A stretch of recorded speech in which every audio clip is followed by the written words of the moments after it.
Buenas tardes, jóvenes. Para ir entrando en materia, como se dice, ¿verdad? En lo que vienen los otros chicos para iniciar a las 4 en punto. Quiero primero agradecerles que estén aquí. Es una oportunidad mutua de poder aprender. Así que yo les sugiero que aboguen por tener clases presenciales.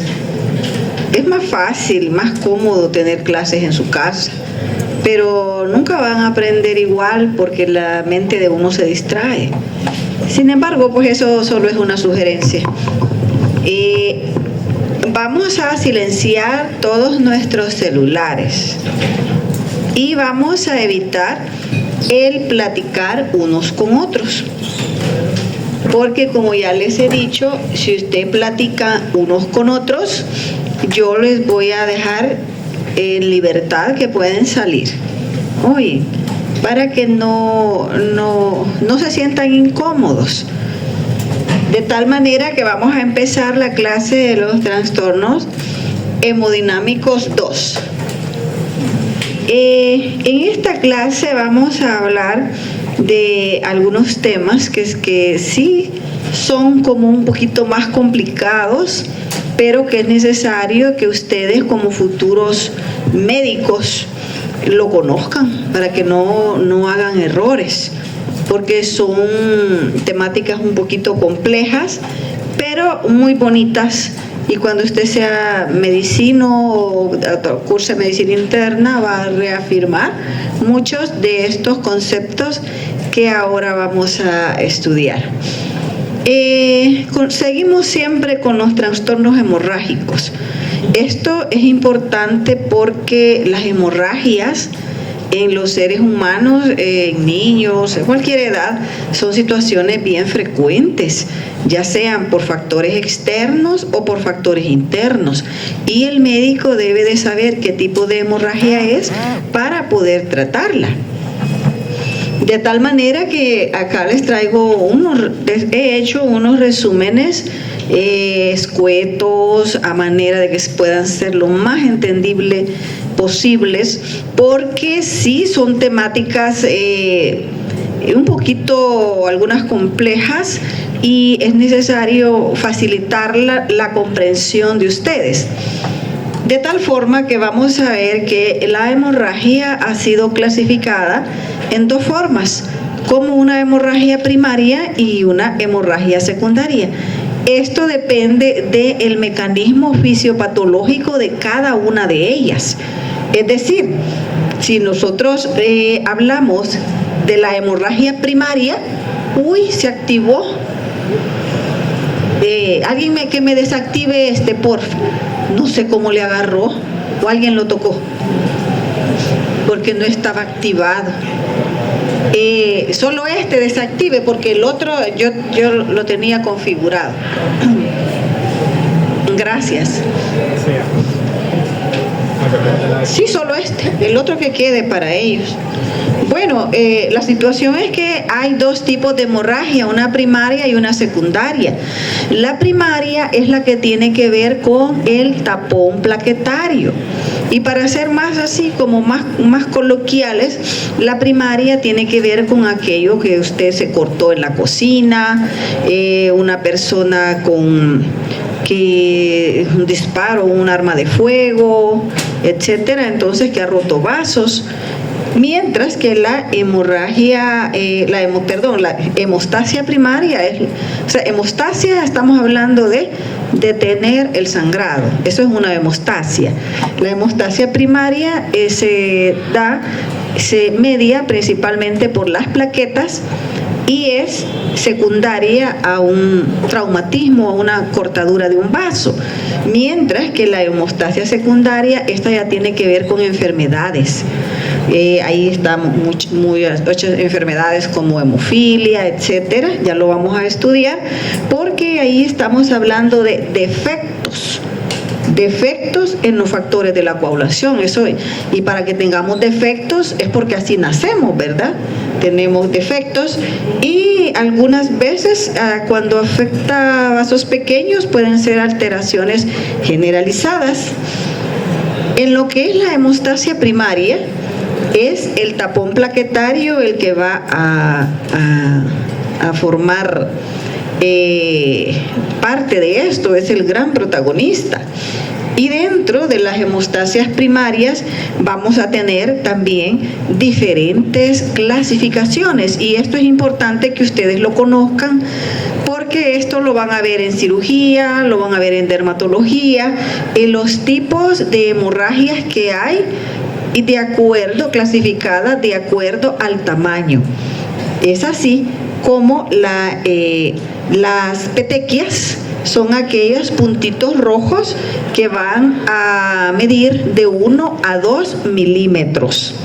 Mientras que las púrpuras, esto ya tiene más diámetro, son mayores a 3 milímetros, y podemos tener también hemorragias que necesitan hemostasia a nivel de la nariz, es decir, la epistaxis, sangrado de las encías o gingivorragia, la amenorragia, que es la menstruación abundante en las mujeres. Entonces, ustedes tienen que saber tienen que distinguir entre lo que es la cantidad versus la calidad, porque ustedes sabrán que pueden haber problemas o, digamos, conteo de plaqueta bajo, pero otras situaciones pueden tener conteo de plaquetas normales, pero con una forma anómala. Es decir, ¿de qué sirve que estén normales si pueden estar con una forma que no es normal? A eso le llamamos calidad, la forma. Y a la cantidad, pues a las plaquetopenias. De tal manera que cuando nosotros tenemos una trombocitopenia, así es el término, la trombocitopenia es cuando hay una disminución del conteo de las plaquetas y vamos a tener recuentos bajos. Y en estos casos puede suceder por situaciones bien graves, y créanme que esto existe. Yo lo vi cuando trabajaba en el Hospital Rosales muchas veces. Ya lo van a ver en la Pato 2, en los criterios diagnósticos de las leucemias. Tenemos lo que es la trombocitopenia. Es una de las cosas que las personas que al clínico le hacen sospechar que estamos ante un tipo de leucemia.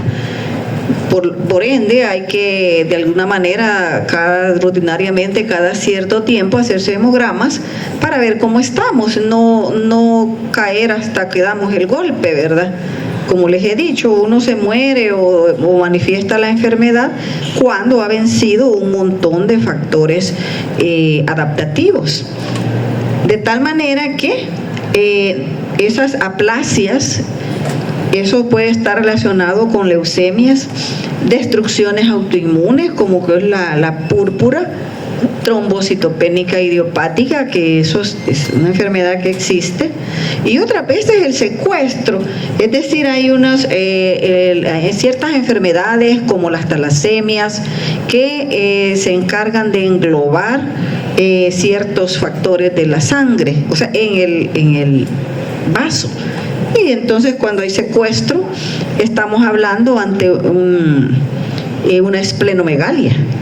Cuando hablamos de la calidad de las plaquetas, vemos que aquí ya no se llama trombocitopenia, sino que ya es una trombocitopatía, porque es una enfermedad, o sea, ella nació enfermo o adquirió la enfermedad de alguna manera. De tal forma que el recuento puede estar normal, pero la función alterada. Causas: la enfermedad de von Willebrand, donde falla la adhesión, eso es el mecanismo más común. En la insuficiencia renal pueden darse este tipo de cosas. Y siempre nunca olviden las pruebas de laboratorio con las cuales usted se va a auxiliar para poder hacer estos diagnósticos, como son el recuento de plaquetas y los tiempos de sangrado y los factores plaquetarios de adhesión 100. Fíjense que no sé, como les dije, no sé si les dije en la clase anterior, que no sé realmente si esto está en nuestro medio. Luego tenemos con respecto a la hemostasia secundaria.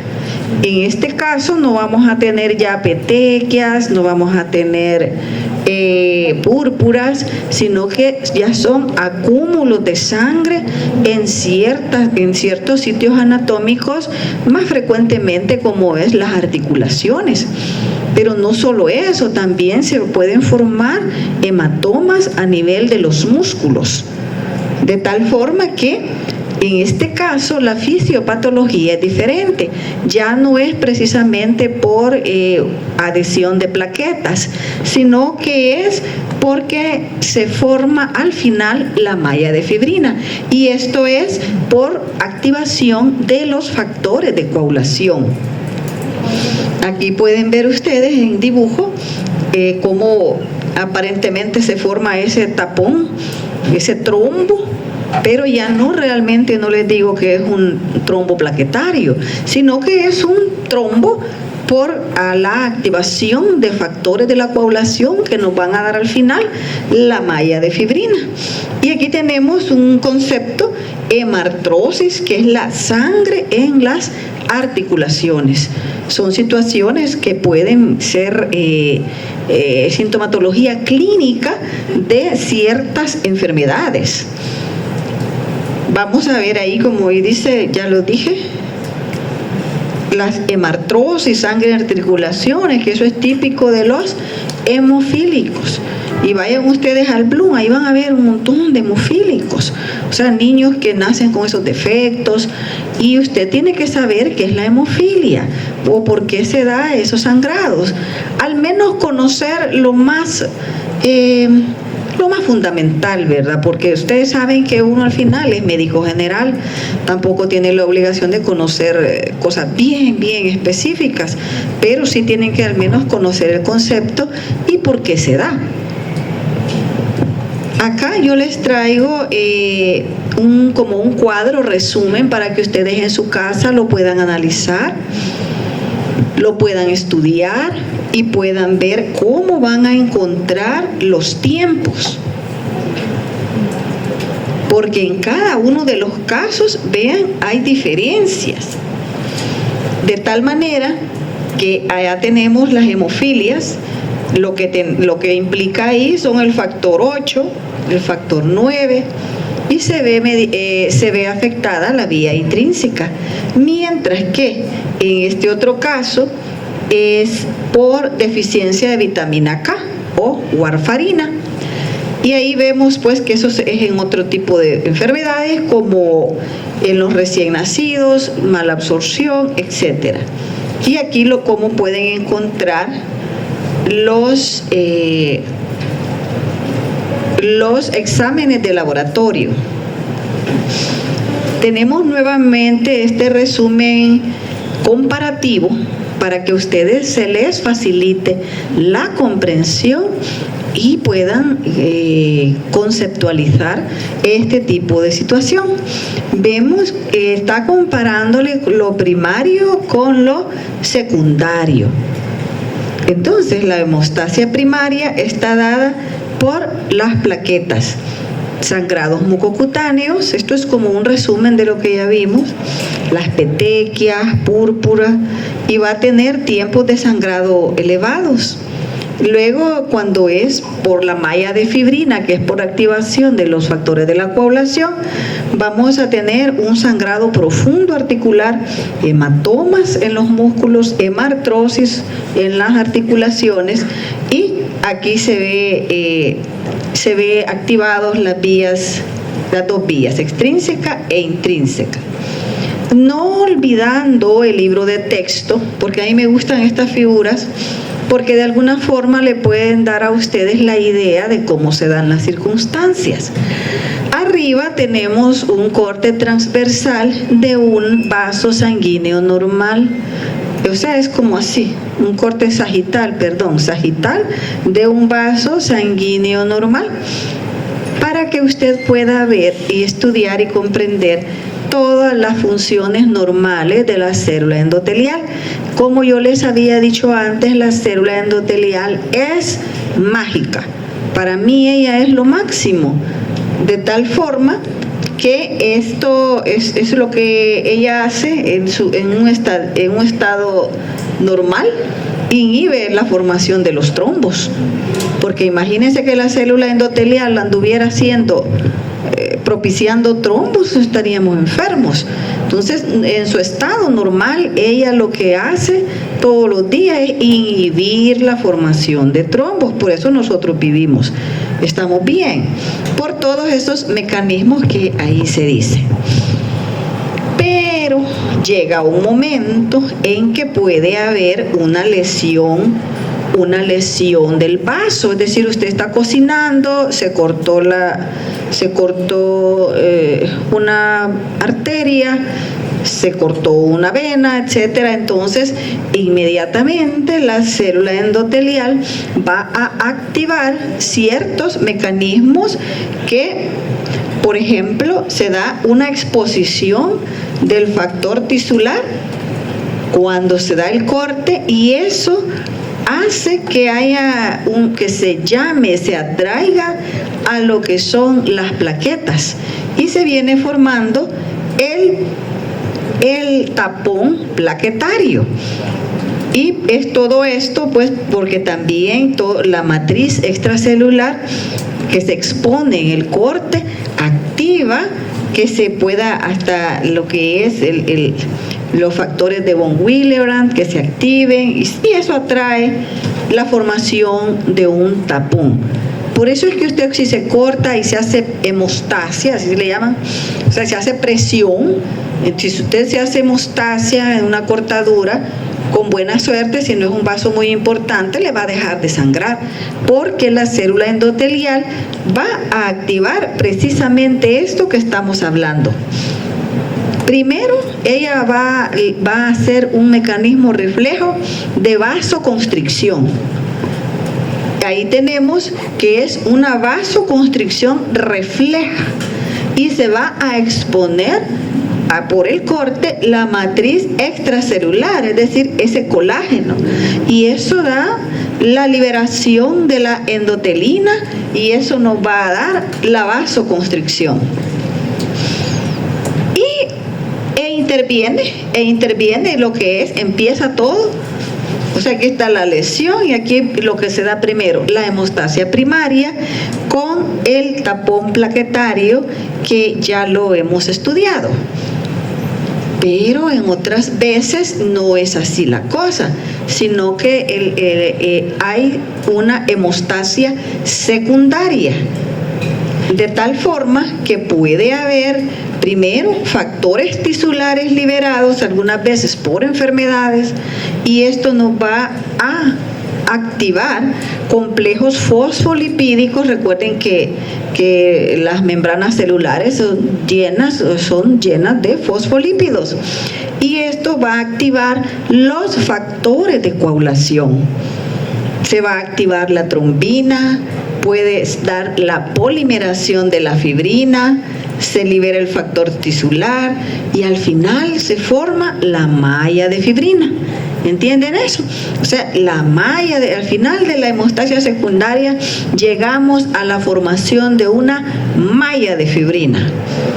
Y aquí tenemos, de alguna forma, como su libro de texto lo dice, algunas acciones que pueden darnos a ver algunos procesos antitrombóticos cuando se da la liberación de lo que es la tromboplastina A, la trombomodulina, para bloquear la cascada de la coagulación. Por eso es que les digo de que la célula endotelial es mágica. Ella va a actuar de una forma o de la otra. Cuando ve que se están formando tapones, ella de alguna manera se están formando trombos, empieza a ver cómo se defiende. Y cuando ya este equilibrio se sobrepasa, es que se da ya el taponamiento del vaso y la consecuente isquemia. Pero antes, o sea que esto es como que la célula endotelial se va a las últimas consecuencias hasta ser vencida en batalla. Pregúntele al niño, dígale de que cuáles son las funciones de la célula endotelial.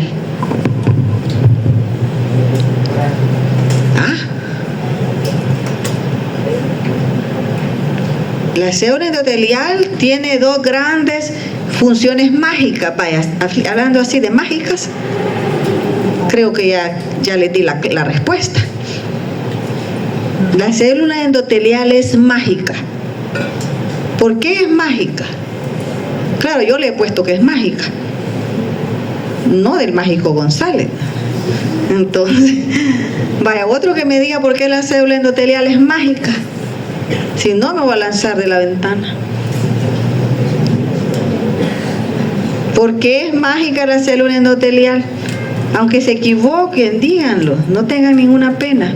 Solo quiero saber si realmente me llevan el hilo y han comprendido eso. Dígame. ¿Sí? ¿Y?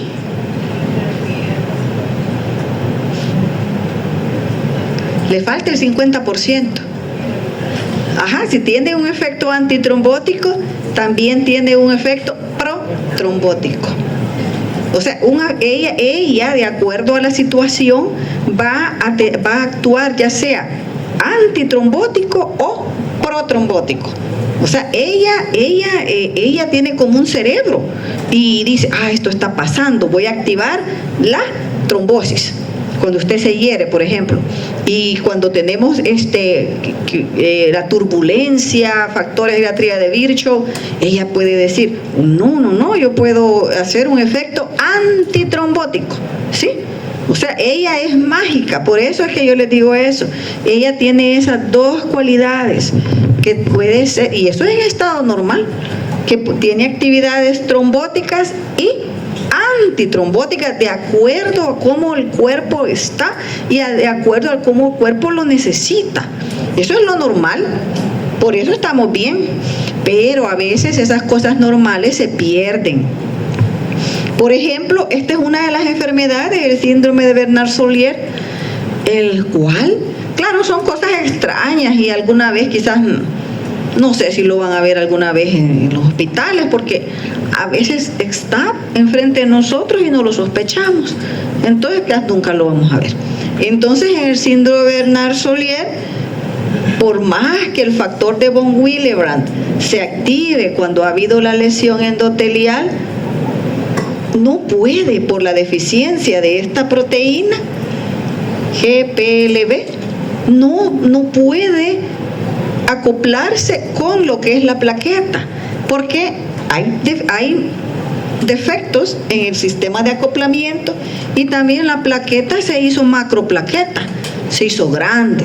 Entonces, este es un ejemplo de enfermedades que tienen que ver, pues, son enfermedades genéticas que las personas pueden tener problemas de sangrado muy serios. Pueden hasta morirse, pues. No solo es la hemofilia, que le rompió un vaso o un golpecito y se fue en sangre. No, hay otras enfermedades. Y esta es una de ellas, el síndrome de Bernard-Soulier. Ahora, y esto son cositas del libro de texto, porque yo trato de traerles también lo que el libro dice. Porque realmente es un libro de texto y aunque sea lo mínimo necesario, tenemos que comprender. Porque yo sé que tanto muñeco, tanta cosa, puede ser bastante difícil para ustedes entenderlo. Pero tienen que entender lo básico. Luego tenemos cuáles son las funciones de la trombina. La trombina, que esto tiene mucho que ver en la hemostasia secundaria, Va a activar monocitos, va a activar linfocitos, promueve la agregación plaquetaria y al final, miren, va a ir a formar la malla de fibrina. Recuerden que la malla de fibrina es el paso final o producto final de la hemostasia secundaria, cuando se han activado pues factores de la coagulación. Y ahí lo mismo que vimos en la clase pasada, cuando tenemos lesiones endoteliales podemos tener alteraciones del flujo. O sea, esto es una de las causas de lesión endotelial y esto nos va a llevar a la hipercoagulabilidad. Y esto es importante porque como usted va a ser un clínico, tiene que saberlo. De todas estas enfermedades, aun que son genéticas, pueden verse en personas jóvenes. De tal forma que si usted encuentra una trombosis en pacientes menores de 50 años, usted debe de sospechar factores hereditarios, aunque existan factores de riesgo adquiridos. O sea, ¿qué quiere decir? Que aunque el paciente sea un gran tabaquista, que es un factor de riesgo adquirido, pero si se trombosó antes de los 50 años, tiene que analizarle o escarbarle más, si no vaya a ser que esta persona tiene otro problema hereditario. No solo así, porque no es común que las personas jóvenes o antes de los 50 anden trombosándose, a menos que hayan este tipo de cosas. Miren, les traigo esta lámina que es de su libro. Ahí le habla aquí le habla de los estados de hipercoagulabilidad. ¿Cuáles van a ser? Los primarios, que son los frecuentes. O sea, pues hay primarios, hay secundarios y otros. Dentro de los primarios, los más frecuentes, ahí le habla de un montón de enfermedades extrañas, ¿verdad? Entonces, hasta de cosas genéticas. Pero los infrecuentes, igual, otras cosas extrañas. Luego, lo que a mí me interesa que usted como futuro doctor entienda en este pedazo, en los secundarios o adquiridos, porque lo otro es más raro. Ya sería mentira que usted allá en la unidad de salud de Cusamaluco va a verlo eso, ¿verdad? Entonces, pero esto otro sí. Puede ver personas que se cayeron de un palo de coco y están inmovilizados durante tiempo y de repente pues hacen la tromboembolismo pulmonar, el que hablábamos ayer. Entonces, reposo en cama o inmovilización prolongada. Y eso, personas en sillas de rueda también.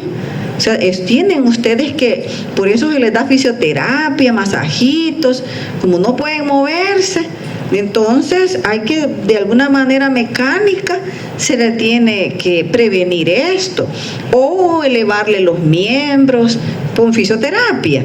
Entonces son cosas preventivas que usted tiene que saber y hacer, y saber por qué lo está haciendo, ¿verdad?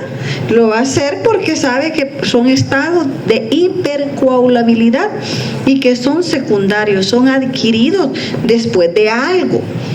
Y el infarto del miocardio, que secundariamente nos da la fibrilación auricular.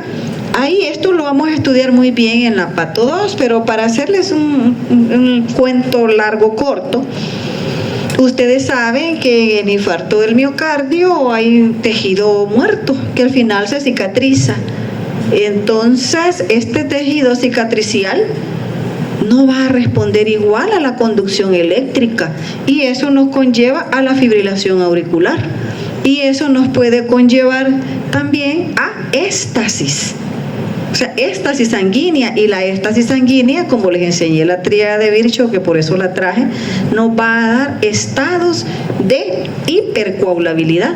Personas sobrevivientes de infarto son personas propicias a estados de hipercoagulabilidad. Ya no se diga cirugías, fracturas, quemaduras, cáncer, prótesis de válvulas cardíacas, etcétera, etcétera. Bueno, ahí hablaba hasta del tabaquismo, ¿eh? Otros factores de riesgo de trombosis, porque pues, eso es tan común, tienen que saberlo, sus pacientes tienen que saber que eso es malo. Igual, los anticonceptivos orales, eso puede tener un riesgo en las mujeres de una trombosis venosa profunda, y eso se debe de saber. No es solo estar indicando, beba esto, de alguna manera hay que tener un control de este tipo de situaciones, y por eso es que las personas con terapia sustitutiva, personas ya mayores de edad que están tomando hormonas, hay que tener mucho cuidado que no se les vaya a complicar con este tipo de cosas, ¿sí? Luego vamos a hablar ahora, vamos a profundizar un poco en las hemorragias. ¿Qué es una hemorragia? Es bien fácil, bueno, ahí lo dice. Es la salida de la sangre del vaso sanguíneo hacia el intersticio. O sea que se salió la sangre para afuera, valga la redundancia. Eso es una hemorragia, porque se rompieron los vasos. Y estos vasos se pueden romper por factores mecánicos, digamos un corte, se pueden romper por hipertensión arterial, hay muchas cosas, debilitamiento de la pared por formaciones aneurismáticas, etcétera. Entonces, pero es importante que sepan cuándo una hemorragia es grave. Cuando, bueno, yo creo que en las películas lo habrán visto ustedes, cuando le dan así le ponen el cuchillo en el corazón o por acá, entonces en las carótidas, usted sabe que en la película ya sale que se murió o no, ¿verdad que sí? Entonces, pero después cuando a veces le puyan por acá o en los miembros inferiores, pues se ve que lo llevan en las ambulancias y que el ratito está vivo, ¿verdad? Entonces, y eso es verdad, de alguna forma Hollywood o quien sea que hace eso, se dejan asesorar de la lógica científica. Entonces las hemorragias van, su efecto o su manifestación clínica va a depender del volumen de sangre que se pierda. No es lo mismo que usted se corte un dedo, se haga una herida en el dedo cocinando, a que de mala suerte, más ahora con esos apartamentos llenos de vidrio y los temblores, se rompe el vidrio y le cayó aquí, ¿verdad? Entonces es diferente, va a ser un volumen más grande el que va a sacar la persona, y la velocidad también, como es arterial. No es lo mismo una hemorragia por corte de vena que una hemorragia por corte de arteria. Oye, cuando usted vea que un paciente, no voy a decir que usted le va a hacer eso, pero a veces pasa. Usted, si es cirujano y usted ve que corta el vaso y el vaso le hace salta aquello con una gran fuerza, eso es que usted, como dicen coloquialmente, le dio a una arteria, porque la vena no hace esa propulsión. La vena digamos que es un remanso pasivo de sangre, mientras que la arteria es un bombeo para llevar la sangre oxigenada a todos los órganos del cuerpo. Entonces son diferencias físicas, clínicas, de que dónde está usted. Entonces también el tipo de sangre, la sangre arterial es más roja, rutilante, mientras que la sangre venosa es un poquito más oscura. Todo eso usted tiene que aprender a verlo. Luego, no es como les decía, va a depender del volumen de sangre que se pierda, la velocidad y del sitio. No es lo mismo que a mí me corten, o por un accidente se me corte una arteria femoral, a que se me corte la arteria aorta. La arteria femoral va a dar tiempo, hasta un torniquete me pueden hacer, ¿verdad? Por decir algo, que ya están contraindicados, pero en última instancia un torniquete, pues mientras me llevan por allá, aunque pierda la miembro inferior, en vez de desangrarme. Pero ¿y la arteria aorta? ¿Qué torniquete me pueden hacer? Nada. Entonces es muerte segura. De tal forma que dependiendo del sitio, así va a ser la importancia de la hemorragia.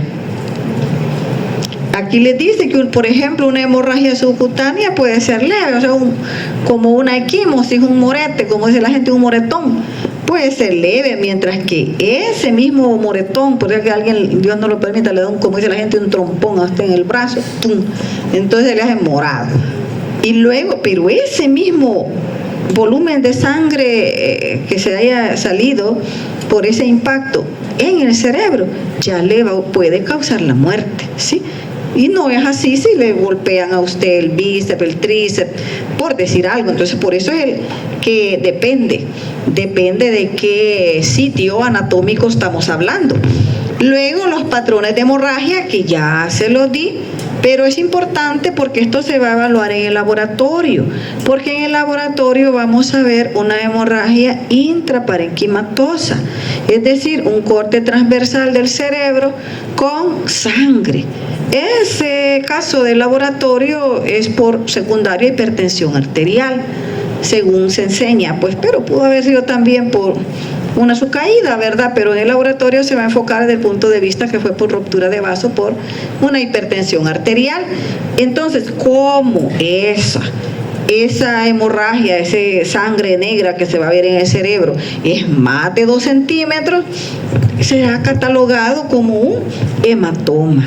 Oye, cuando se puede tener una acumulación palpable y mayor de 2 centímetros, ya pasamos al término de hematoma. ¿Cuándo es hematoma? Pregúntele al niño. Mírelo. Yo pienso que debe madrugar y por eso está cansado. ¿Cuándo es un hematoma?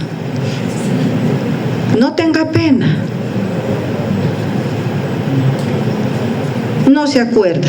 Vaya, un hematoma es cuando la hemorragia está en los tejidos y es mayor de 2 centímetros. Y eso lo vamos a ver en el laboratorio. Oye, en un cerebro. De ahí se va a llamar hemorragia intraparenquimatosa. Y si el patólogo o el médico que le dé su laboratorio le pregunta, niño, ¿y este es una equimosis? No le va a decir usted. ¿Por qué le va a decir que no es equimosis?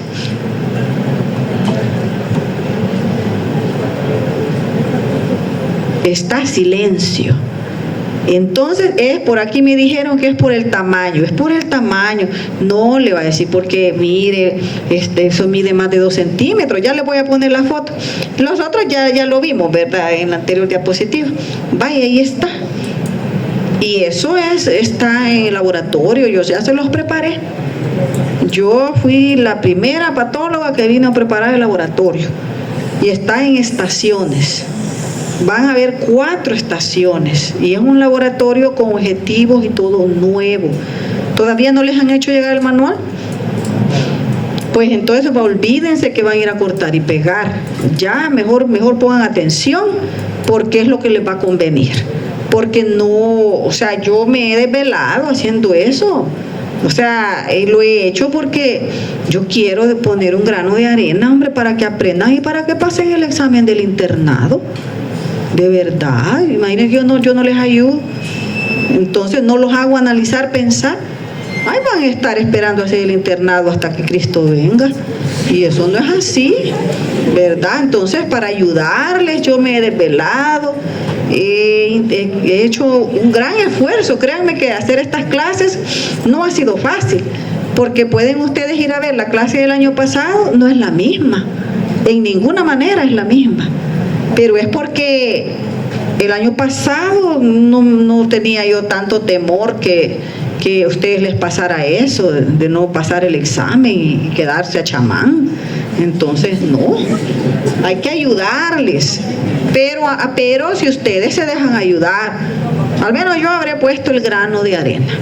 Ya el que pues hizo caso, pues bendito sea el Señor. El que no hizo caso, pues también, como somos adultos mayores de 18 años, entonces uno puede hacer como uno quiera, dicen, claro, en los límites de la legalidad, ¿verdad? Entonces aquí tenemos ejemplos de esas hemorragias clasificadas de acuerdo a su tamaño. Entonces tenemos aquí hemorragias petequiales, porque vean, estas son petequias, porque son puntiformes, y eso es colon. Entonces, porque pacientes con trombocitopenias, ahí habla de una trombocitopenia B. Luego acá tenemos que ahí pues los hematólogos y todo pues pueden descifrarle, o usted googleelo para que profundice, etcétera. Mientras que aquí tenemos la hemorragia intracerebral, y esto es mortal, y por su tamaño tendría que ser un hematoma, ¿verdad? Porque tiene más de 2 centímetros. Para ir aterrizando y concluyendo, vean ustedes 2 conceptos importantes. Cuando hablamos de turbulencia, esto es porque turbulencia es algo que camina, ¿verdad? O sea, un avión que agárrense porque la turbulencia es porque el avión va en medio de las nubes y allá. Entonces, la sangre va lanzada en las arterias para los órganos del cuerpo por medio del ventrículo izquierdo y por medio de la arteria aorta. Entonces, por eso la turbulencia es un concepto arterial. Oye, mientras que la éstasis es un concepto venoso. ¿Se fijan? Y aquí le está diciendo todas las diferencias. En la turbulencia, y que me encanta a mí el tema de cardiovascular, le voy a pedir al destino, a Dios, que me permita todos los factores para podérselos dar en la pato 2. Las causas de la turbulencia principalmente son las placas ateroscleróticas. O sea, los ateromas, que eso para buen salvadoreño ahorita que estamos empezando, son nódulos de grasa que protruyen en la superficie transversal de corte de una arteria, ¿sí? Es como que usted vaya en su carro y de repente, ¡pum!, un túmulo, ¿sí? Entonces, un ateroma es un túmulo en el flujo de la sangre, y entonces eso hace una turbulencia y hace lesión endotelial, que es la base de la tríada de Virchow. Entonces eso nos va a causar, y bueno, y ya cuando la placa aterosclerótica se debilita, entonces se calcifica, puede debilitar la pared y formar un aneurisma. Entonces todo eso, los aneurismas, ahí se da una éstasis. Pero ya es una éstasis por una anomalía, ¿verdad? No es porque es vena, sino porque hay una dilatación permanente de la pared del vaso. Y los aneurismas son de los más peligrosos, además del riesgo de romperse, a tirar trombos. Y luego, mientras que en el caso de la vena, tenemos igual, si el flujo está lento, como ya lo expliqué todo, en el hígado no es moscada, etcétera, va a haber contacto plaquetario y también se forma el trombo. Pero de lo más común ahí es en las venas safenas, la trombosis venosa profunda de los miembros inferiores. Oye, vean, ahí está el ejemplo de cómo un aneurisma, esta es una arteria aorta, y lamento mucho que en la pandemia pues botaron o perdieron, yo no sé, una pieza de museo exacta, sí era, solo que estaba fijada, no era así roja, pero era exacto que este es el sitio anatómico más frecuente de un aneurisma aterosclerótico abdominal, que es arriba de la bifurcación de las arterias ilíacas, ilíaca derecha, ilíaca izquierda, y arriba y abajo de las renales. Allá estarían las renales, pero aquí no salen. Entonces ese es el sitio más frecuente de los aneurismas ateroscleróticos. Vean ahí el montón de trombos que hay, si esto ya está por salirse, es decir, mandar eso a un tromboembolismo. Y así no solo en las arterias pueden haber trombos, sino que también tenemos los famosos trombos murales. Vean allá, ahí tenemos la punta del ventrículo izquierdo con esas zonas marrón oscuro, aquí a este nivel. Vean, son trombos, antes hasta eso teníamos, pero ahora a duras penas quedaron dos corazoncitos. O sea, todo se ha venido abajo. Después de la pandemia las piezas se arruinaron, se perdieron, no sé. Entonces mi laboratorio de cardiovascular era muy rico, pero ahora no. Entonces así eran nuestros trombos que teníamos antes. ¿Y esto es secundario a qué? Vamos a ver a quién le pregunto, o quién quiere opinar. ¿Secundario a qué es el trombo mural del corazón?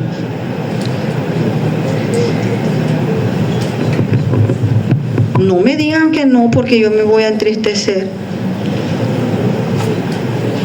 No puede ser.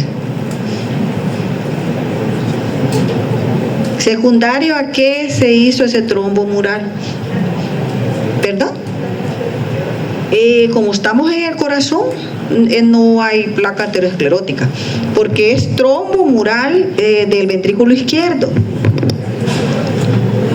Ajá.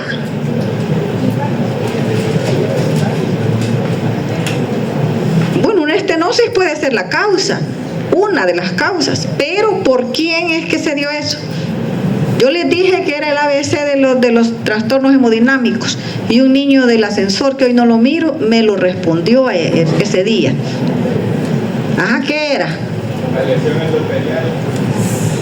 ¿Y eso cómo se llama? Exacto, la tríada de Virchow, cuya pilar fundamental es la lesión endotelial. Entonces, porque el ventrículo izquierdo tiene endotelio, o sea, el corazón está revestido por endotelio y la célula se lesiona ante una éstasis. O sea, como en la tríada de Virchow, vaya, alguien que me explique cómo se formó ese trombo mural, ya que el niño dio la idea, o él mismo. Ajá. Tienen que mencionar las tres cosas. Hubo una lesión endotelial y eso causó un flujo anormal, lo que llevó la hipercoagulabilidad. Vaya, él tiene los tres conceptos, pero los tiene en un orden diferente. Primero es la éstasis sanguínea, o sea, el flujo anómalo. Entonces, este flujo anómalo le causa la lesión endotelial. Entonces, cuando la célula lesionada se activa, ¿qué forma? El coágulo, el trombo, ¿verdad? Entonces, lo primero es el flujo. Que no quiero decir que sea lo más importante. Es el primer paso de la tríada de Virchow, que se da la alteración del flujo. ¿Y quién le pudo haber dado alteración del flujo a ese corazón? Exacto.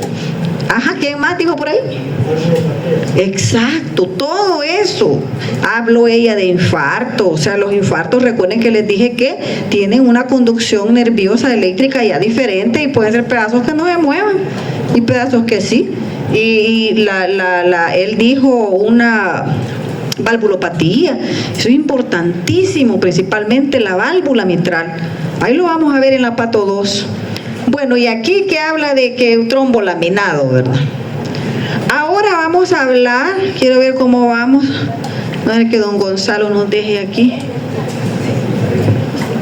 Tenemos un poquito de tiempo. Pasamos a otro tema.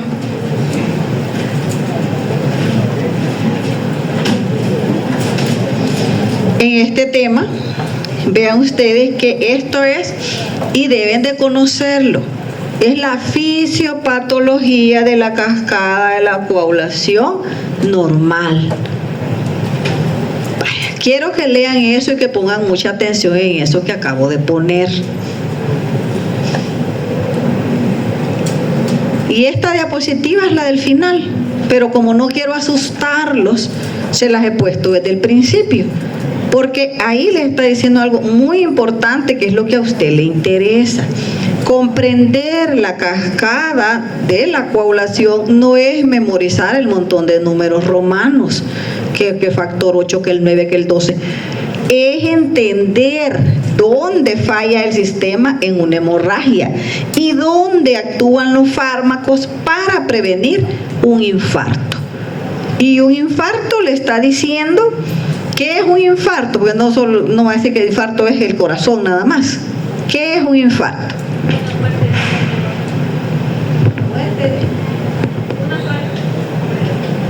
Una parte del órgano deja de funcionar. Entonces, en el caso del corazón, usted dijo ya no tiene energía o flujo eléctrico para que eso pase. Un infarto es una lesión reversible, pero está bien, tiene la idea, la vamos a pulir. ¿Un infarto es una lesión reversible o es irreversible?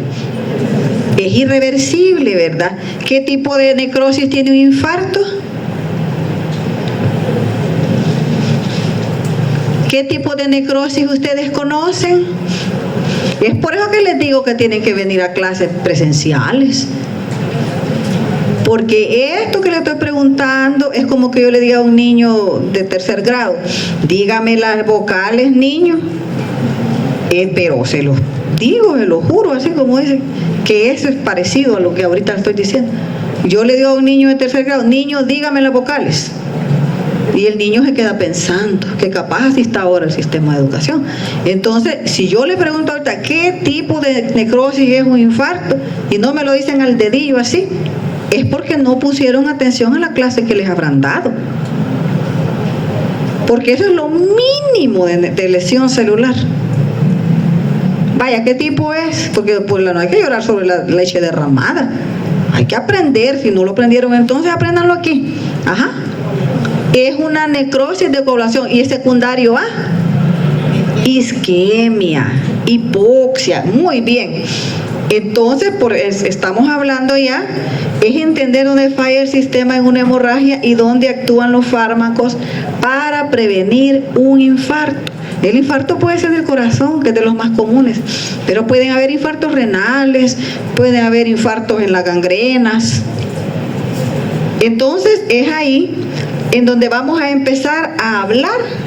Vamos a empezar a hablar de la fisiopatología pues, normal, cómo es que se genera la hemostasia secundaria. Esto termina en la formación de la malla de fibrina y se activan los factores de la coagulación, ¿verdad?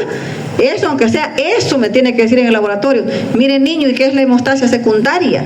Aunque sea eso que le acabo de decir yo, que es un tipo de hemostasia en la cual se activan los factores de la coagulación y al final se da la formación de una malla de fibrina. ¿Ya? Aunque sea eso, ya no se diga que el factor 12, que el 8, pero aunque sea eso, ya es lo mínimo que yo espero de ustedes en el laboratorio. Y no quiero que me vayan a dejar en vergüenza. Que la gente diga, no, la doctora Peñate no entendieron nada. Y en el laboratorio no sabían nada. Ni sabían que era una hemostasia secundaria.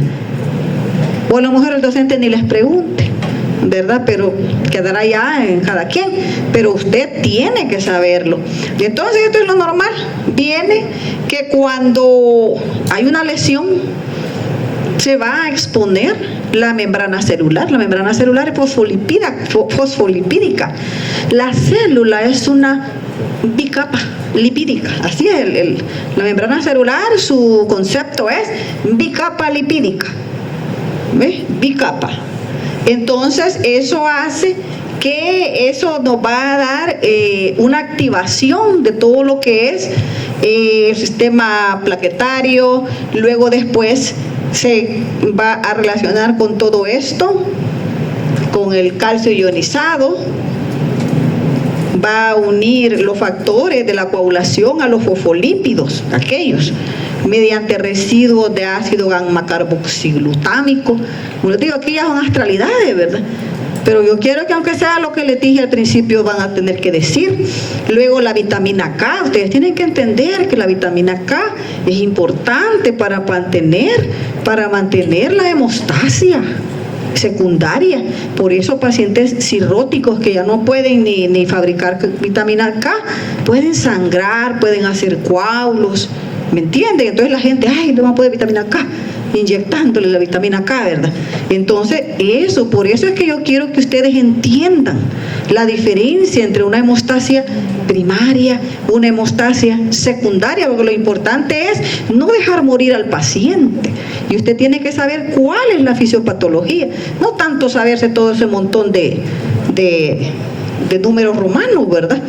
Entonces, ahí tenemos el montón de números romanos que decía la diapositiva, pero al menos le da a entender a usted que en la hemostasia secundaria vamos a tener 2 vías, una vía extrínseca y una vía intrínseca, porque allá en medicina interna muy probablemente sí le van a pedir que usted se aprenda ese montón de inventos. Ahorita yo no le voy a pedir eso, a mí lo que me interesa es que conozca que existe una hemostasia secundaria en la cual intervienen los factores de la coagulación y sus principales causas son genéticas, otras pueden ser adquiridas, pero al final llegó a una malla de fibrina. ¿Se fijan? Eso es lo principal que yo quiero, y que sepa que hay una vía extrínseca y una vía intrínseca. Pero ¿cómo me va a poder decir, mire niño, dígame el factor de la carga negativa de la vía intrínseca? Va que no, tal vez si va a ser hematólogo, no sé.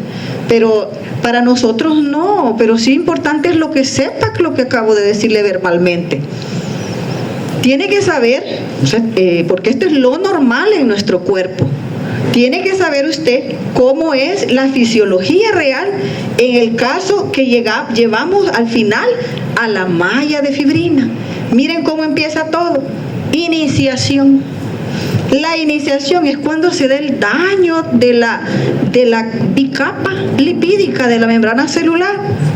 Yo creo que el doctor no va a saber mucho más que yo de esto, porque él es genetista, ¿verdad? O biólogo molecular. Él tiene muchos estudios en España. O sea, él sabe mucho de esto, que lo voy a poner aquí, a que me sustituya, porque va a decir, esta señora está hablando locura, pero bien. Voy a tener que Entonces sí, lo hice reír y perdió la cuenta. Entonces sí, de verdad, yo quiero que aprendan lo básico. Se lesionó la membrana celular, la bicapa lipídica, y esto nos va a activar. Fíjense cómo empieza todo. Todo empieza aún con la intervención de las plaquetas, porque la trombina inicial activa las plaquetas y estos cofactores y hace una retroalimentación positiva. Y ya, miren, se forma la trombina. Y luego se da, esa es la etapa de la amplificación, y al final terminamos a la etapa de la propagación. Y la propagación es el último momento en el cual usted va a ver que se da un estallido masivo de trombina y se da la formación rápida de la malla de fibrina. Entonces esto es la hemostasia secundaria. Oye, y ahí, ¿cómo es que más o menos la trombina nos va a actuar? Ella es la molécula maestra y va a hacer todo este tipo de situaciones que anterior ya lo vimos en las 3 etapas anteriores: la activación plaquetaria, la inflamación, la conversión de fibrinógeno a fibrina, la amplificación, la estabilización, etcétera. Entonces, vamos a ver ahora que nuestro cuerpo tiene sistemas de control que son anticoagulantes naturales. Porque como le digo, imagine que fuera de usted que se estuviera coagulando ahorita, solo por estar sentado. Entonces, no, el cuerpo en este momento está trabajando para que usted no se coagule. Y como les decía, en un viaje largo, transoceánico, hasta le enseñan a uno en el asiento ir haciéndole así. Cosas así como para que no trombosarse por las 12 horas o más que uno pasa sentado en un pequeño espacio de un avión. Entonces, y si no tuviéramos estos anticoagulantes naturales, claro, hay gente que por las enfermedades que hablamos ya no los tiene o le fallan, y esta gente pues hasta contraindicados que ande viajando. Entonces los anticoagulantes naturales, vean ustedes que tenemos el inhibidor de la vía del factor tisular, que está secretado por el endotelio y apaga la vía extrínseca. La antitrombina 3, que en bloquea la trombina. Y esto es potenciado por la heparina. En todo esto, ustedes allá en medicina interna van a aprender a recetar. Y en este caso le pongo heparina. No, en este otro caso le voy a poner warfarina. No, en este caso vitamina K. ¿Verdad? Hoy solo es que sepan que existe, ¿o no? Eso es porque ya el tratamiento y qué va a hacer en este tipo de casos, eso no es cosa mía. Mi obligación es que usted sepa que existe esto en nuestro cuerpo, estos reguladores naturales, para que después usted entienda las enfermedades. Luego la proteína C y S al final nos va a dar, son interruptores, dan trombina más trombomodulina, activan la proteína C, y esto va a inactivar el factor 5A y el 8A. Y para terminar con tanta astralidad, que entre nos ni a mí me gusta, entonces terminamos en esto que sí me gusta, porque ya tiene implicación clínica. Entonces, ¿qué es el final de la vía de la hemostasia secundaria? Esto. El final es la ruptura del trombo, de la malla de fibrina. Y eso pues se da porque el plasminógeno inactivo más los activadores tisulares, y esto cuando se da esa ruptura de la malla de fibrina, eso quiere decir que el trombo se está diluyendo y por eso tiene el dímero D alto. Llegamos a lo que me importa, para mí, para usted, futuro clínico y futuro doctor, que me va a ver a mí quizás allá, en aquel momento, ¿verdad? En el momento de mi muerte. Puede ser que más de alguno de ustedes esté ahí, de verdad, ¿verdad? Y les digo porque un día yo fui con mi mamá al seguro, voy a hacer un paréntesis para aconsejarlos. No se hagan así. Fíjense que un muchacho, yo no sé qué se enojó conmigo, que haga alguna pregunta mala, no le gustó, no sé. Viene y el muchacho y yo quería hablar del caso de mi mamá. Mire, doctor, yo sabía quién era porque lo recuerdo. Entonces, doctor, yo quiero hablar con usted. El hombre me dijo, estaba hablando con otro, así platicando. Son muchachos de 32, 35 años, ahora jefes de piso en el Seguro Social. Jefes de piso, 35 años. Hablando con... Espéreme, aquellas sillas azules 2 horas, estoy ocupado. Así me dijo el hombre, se lo juro. Y era un muchacho sencillo, pero sencillo. Entonces, nunca pierdan ustedes su calidez humana. Oye, ¿por qué se ve feo? No es correcto, aunque sea de otra manera. Mire, señora, déjeme un tantito de tiempo que ya la voy a atender, aunque me vaya yo las 2 horas allá, ¿verdad? Pero váyase a las sillas azules 2 horas, tengo que pasar visita. Después que yo lo he visto aquí, se lo digo, y lo he visto en una situación bien humilde, y el muchacho ahora sí. Ay, entonces, pero bueno, así están las cosas ahora. Yo por eso les quiero suplicar de favor que no pierdan su calidez humana. Oye, no pierdan su calidez humana. Tal vez tengan que decir lo mismo, pero en diferente forma. No se olviden de dónde vienen. Oye, de verdad se los digo porque, y este no es primer encontronazo que tengo yo con mis alumnos, no es primero. Así que por favor no pierdan su calidez humana, porque la gente se acuerda, al menos yo me acuerdo. Entonces, bueno, el dímero D, ojalá que no se me eleve a mí. Entonces viene la cosa, es que cuando usted vea que la gente esta se le elevó el dímero D, estamos ante un trombo, una malla de fibrina que se está diluyendo, o sea que esta persona tiene un trombo. Y ahí está diluyéndose de alguna manera, y en la sangre le da a entender que hay una alteración y le sella un diagnóstico de trombosis. Por eso, como les dije en la primera clase, el dímero D es algo que se usó mucho en el COVID. Como se decía que la fisiopatología era trombosis pulmonar y el tratamiento le metían al trombosis pulmonar, entonces si usted estaba con COVID y tenía el dímero D alto, eso era de correrle con aquellas medicinas extrañas que había, que ni sé cuáles son. Entonces, pero ni sé si funcionaban. Yo creo que funcionaba más el jengibre, el té de jengibre y la cebolla morada. Pero la cuestión es que ayuda mucho para saber si una persona se está trombosando el dímero D. Oye, entonces aquí vean ustedes cómo en la clínica pueden haber cuestiones que baja coagulación. En el caso, por ejemplo, la hemofilia A, hemofilia B, y aquí le dice cómo están. En la hepatopatía con déficit de la vitamina K. Y así como hay hipocoagulabilidad, también existe la hipercoagulabilidad. Y, o sea, la hipocoagulabilidad era que sangraba, ¿verdad?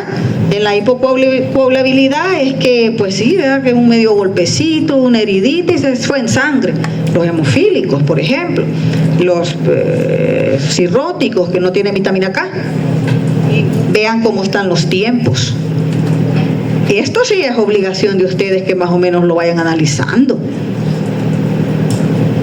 Pero en caso contrario, que es la hipercoagulabilidad, esto nos va a llevar a trombosis. Entonces, ¿por qué razones pueden ser? Las genéticas y otras, pues que también, aquí ya están las enfermedades, los síndromes. Entonces, hay falta de frenos naturales. Nosotros tenemos frenos naturales. Y entonces, en ese caso, en esas enfermedades, hay frenos inactivos. O sea, es como que va en un carro sin frenos. O sea, el freno le ayuda a que no se formen trombos, frenos naturales, pero por eso me gustan estas diapositivas, porque son sencillas de comprensión. Pero si no están esos frenos naturales, están inactivos o ausentes, se va a dar la trombosis. Ejemplo principal, trombosis venosa profunda. Luego tenemos el factor 5 de Leiden. Aquí nos dice todo hasta dónde llega, hasta que forma la trombina, una generación descontrolada de trombina, ya es una enfermedad específica. Y entonces, después de ese largo paseo de cosas extrañas, viene la misma diapositiva que les puse al principio para que no se angustien, ¿sí? Solo tienen que saber lo que ya les dije, los fundamentos.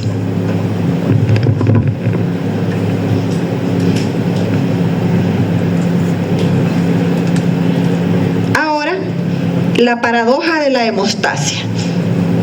La célula endotelial tiene esas dos características.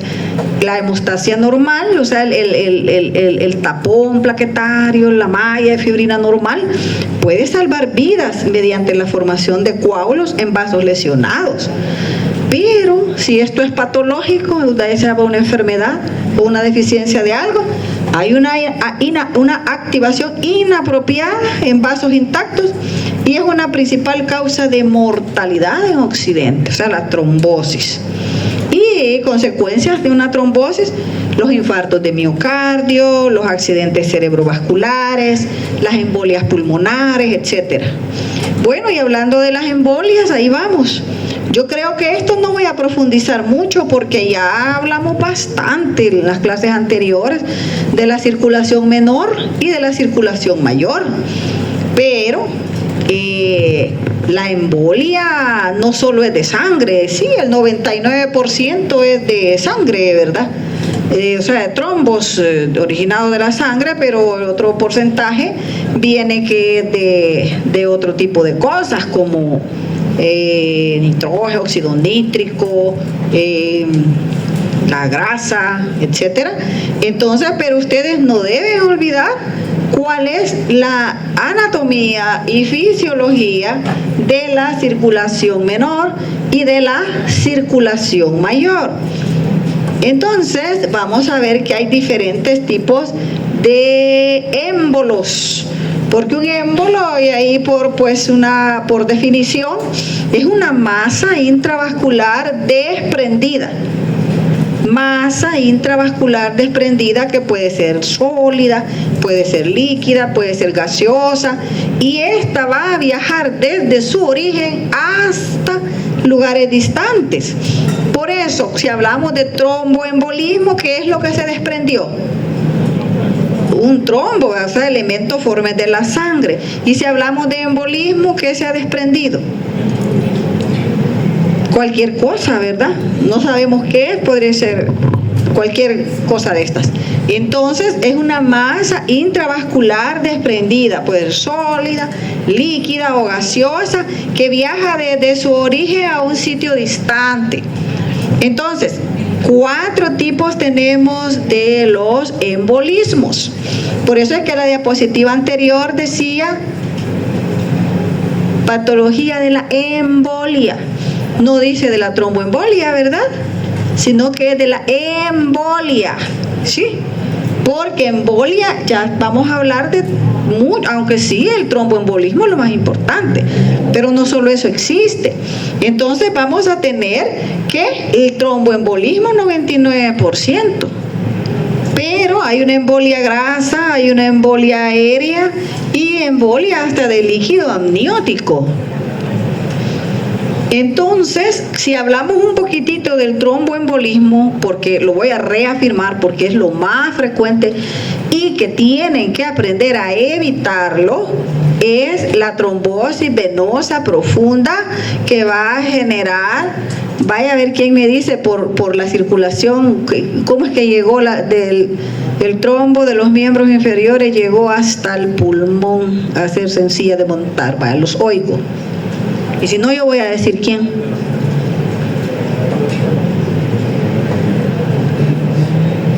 Porque esa es la clase pasada.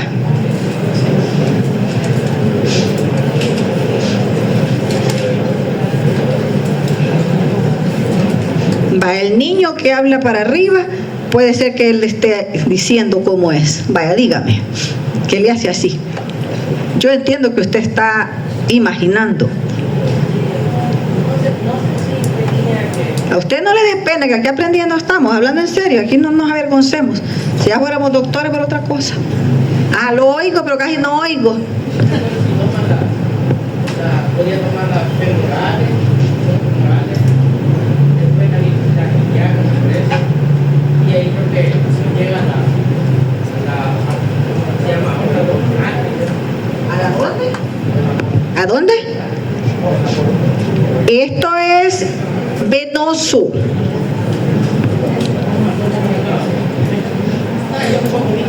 Ah, desiste. Vamos a ver la niña que está ahí. Usted, niña de lentes. Bueno, hay dos, pero la niña... ¿Sí? Hable fuerte, usted no le dé pena, empoderada. Pues sí, pues así como soy yo.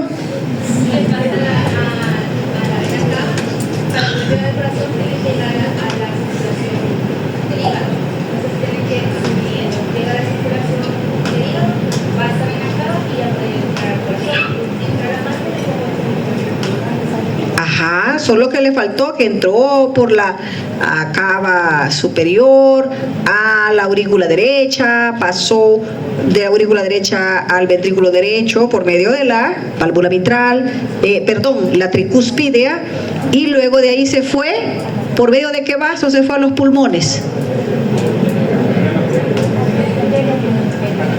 Vino por las cavas, ¿verdad? Y salió del ventrículo derecho, ¿por qué vaso? La arteria pulmonar, porque es ahí donde se da el trombo en silla de montar. O sea, esa es pregunta de examen, oye. Yo sé que no se le va a olvidar, pero lo ha dicho muy bien y la felicito. Y yo también me felicito. Porque, pues sí, algo aprendieron de tanto asustarlos. El que está durmiendo le pregunto. Y el que está platicando también, allá tengo ahí un candidato, 2 candidatos tengo ahí. Entonces, vamos a ver.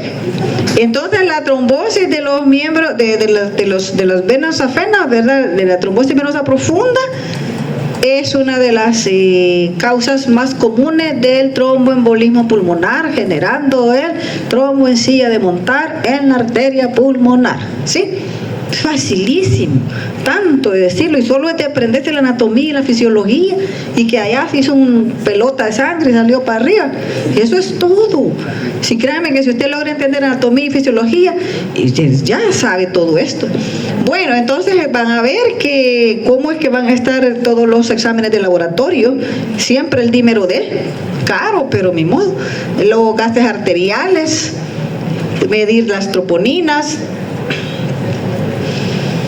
Pero, como decía, no solo son émbolos de sangre, no solo es tromboembolismo, sino que existen también, y esto es bien importante, esto es fundamental para un doctor, el embolismo graso, porque no solo es por una señora bien viejita que de mi época, ustedes me han de saber quién es, no solo por la lucha vía, que por una liposucción se le fue la grasa para el cerebro y ya no se acuerda de ni una canción, creo que no, ella no ha muerto. ya que soy una anciana, pero era muy famosa en mi época. Entonces ahora no sé qué artistas se habrán muerto, o youtubers se habrán muerto por esta cosa, ¿verdad? Pero esto es una de las causas de muerte frecuentes, ya sea por una inyección directa de la grasa a los vasos sanguíneos o por una cirugía, ya sea estética o una cirugía X. O sea, no solo por ser uno malicioso, o secundario a una fractura de los huesos largos. Recuerden que todo lo que es el fémur, el húmero, todo eso tiene abundante médula ósea, y la médula ósea es grasa. La médula ósea es grasa. Entonces, así vamos a tener que hay dos tipos de mecanismos, dos tipos de embolismos grasos, uno que es mecánico y el otro bioquímico. El mecánico es la obstrucción de microvasos directa, ya sea por la liposucción, ya sea por la fractura, o ya sea por una cirugía X que cortan la grasa. Pero ya en el bioquímico es cuando se da la lisis de los fosfolípidos de las membranas celulares de los adipocitos. Entonces hay ácidos grasos libres y eso hace una lesión endotelial tóxica. Y así es la fisiopatología de un embolismo graso. Importante. Vean ustedes, esta es una tríada importantísima, que las personas de 1 a 3 días posterior a un trauma pueden tener eso, una insuficiencia respiratoria, o sea, una hipoxemia, un deterioro neurológico, una confusión o coma, y le salen esos puntitos, un exantema petequial. Entonces, eso quiere decir de que esta persona tiene un embolismo graso. Oyen, tienen un paciente que se cayó, se fracturó, o usted es cirujano plástico y le quitó la grasa, y tiene esto, a los 3 días usted piense, oh, esto está feo, ¿verdad? Y así tiene usted que tener sospechas clínicas. ¿Y cuáles van a ser en el embolismo graso? Los hallazgos hematológicos. Ahí le dice cómo pueden estar las plaquetas, la hemoglobina, la eritrosedimentación, o sea, la velocidad de sedimentación globular, que va a estar elevada. Y esto pues en un contexto de paciente con fractura de hueso largo más petequias. Pero en embolismo no solo es eso, sino que también tenemos el embolismo de líquido amniótico. Fíjense que esto es bien raro, pero existe. O sea, por eso la gente dice, ay, se murió de parto. Morirse de parto no solo es morirse de sangrado, sino que es también esta complicación. Recuerden que en el parto se rompe un montón de vasos y el líquido amniótico, la fuente del niño, de alguna manera puede tener contacto con un vaso roto e irse ese líquido con células fetales, irse por la sangre de la mamá, y le va a dar una gran alergia que Dios guarde.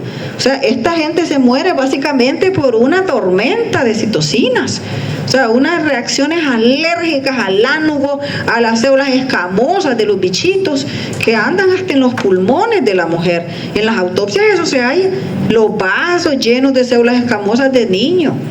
O sea, ¿cómo andan las células escamosas en los vasos de los pulmones de una mujer? ¿Va? ¿De dónde les salieron? Del niño. Entonces, y eso hace una gran alergia y hace el taponamiento. Entonces, ahí está, entrada de líquido amniótico rico en metabolitos fetales, shock anafilactoide, más activación masiva de la coagulación. Y vean, ahí está, hallazgo post-mortem, células escamosas fetales hilando en un pulmón materno. Y eso se da, eso no es mentira. Luego esto es enfermedades por descompresión, que también se da. Yo recuerdo cuando yo era estudiante que de alguna manera nos enseñaban esto. Y hay gente que en verdad que hasta la retina se les desprende por factores de la depresión. Otros les da el infarto del miocardio.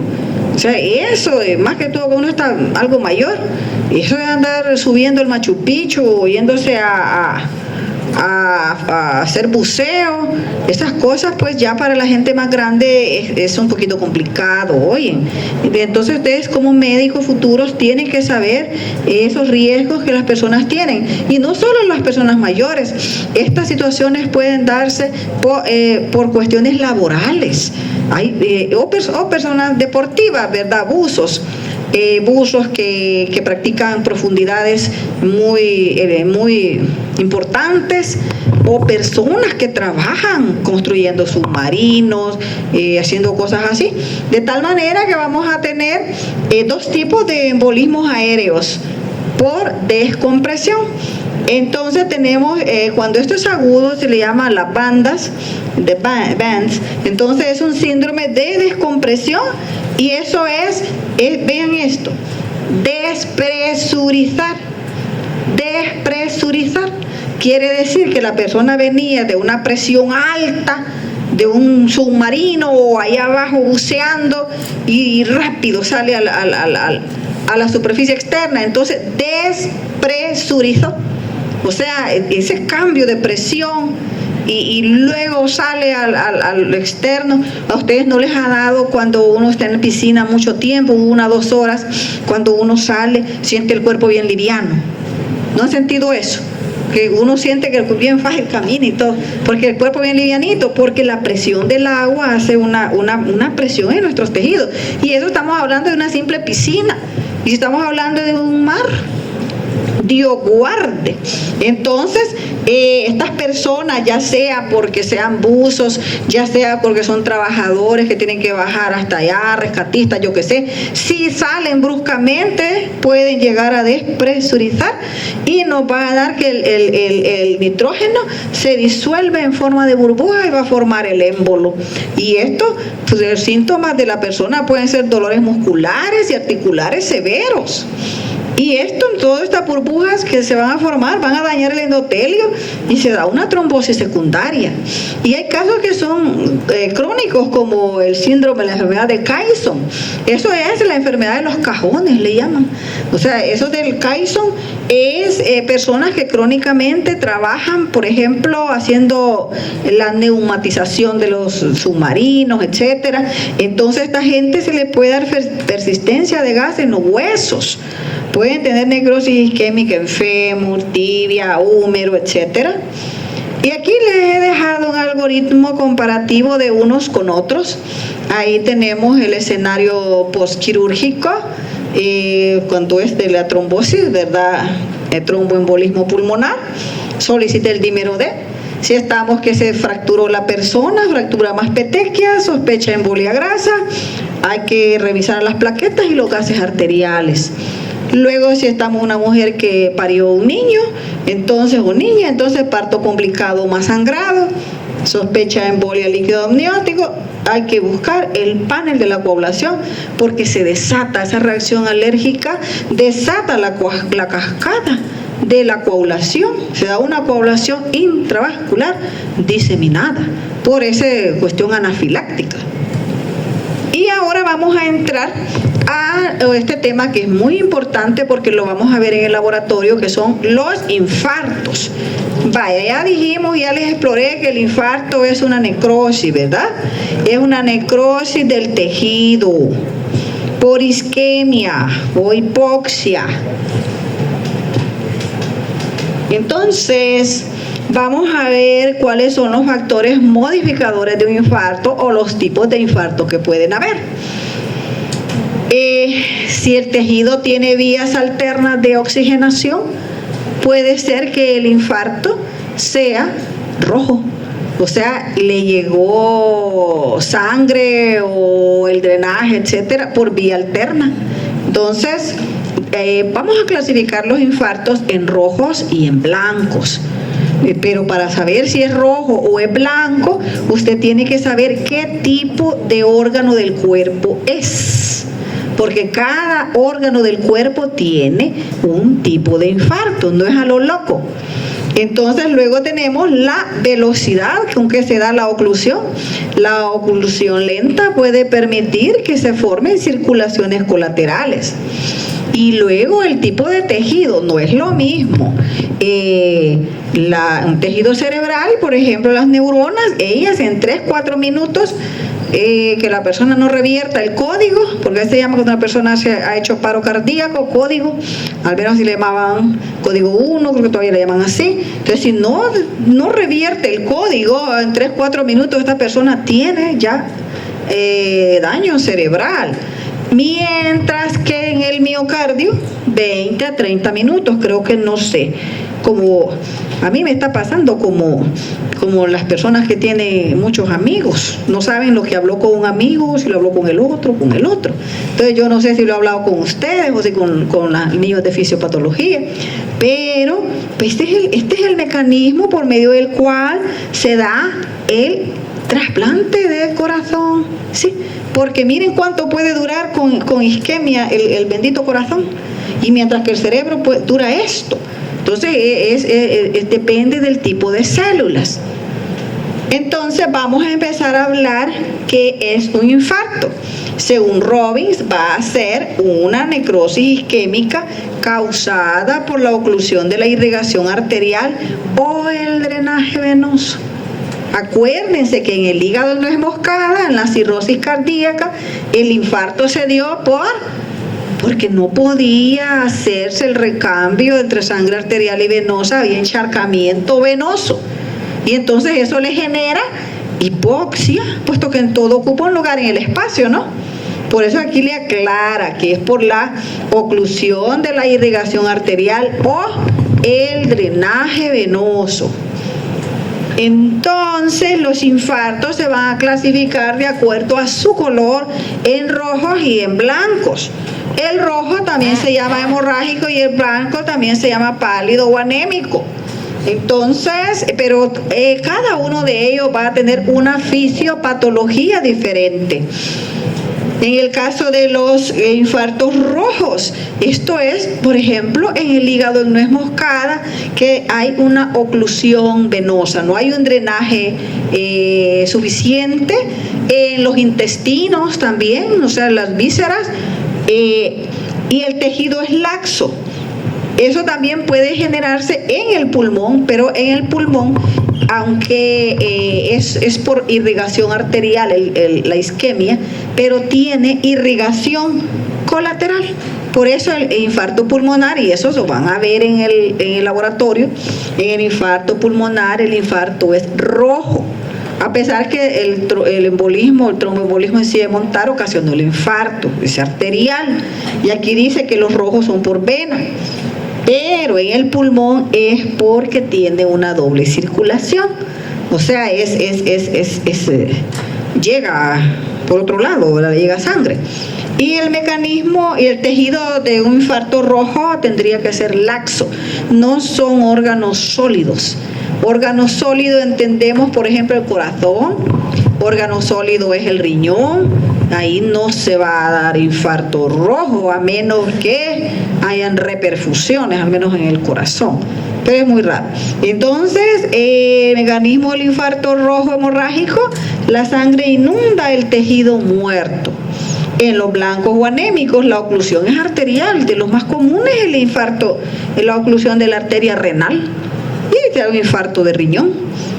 Los órganos tienen que ser sólidos, corazón, riñón. Mecanismo, el tejido se vuelve pálido y firme.